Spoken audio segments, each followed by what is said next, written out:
Inihayag naman ni Senator Risa Ontiveros na nakakuha sila umano ng impormasyon na nakalabas na ng ating bansa si dating Bamban Tarlac Mayor Alice Guo o si Guo Ping.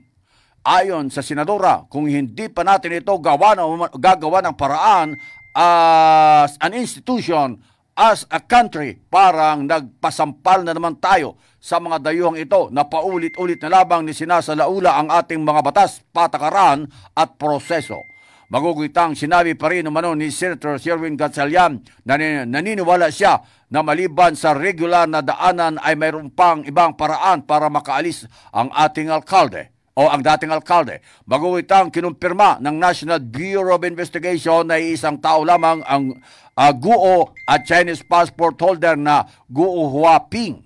Ayon kay Gatchalian, nitong nakalipas na buwan, ginamit umano ni Guo ang kanyang Chinese at Philippine passport mula 2008 hanggang 2011. MH Balita ng Bansa.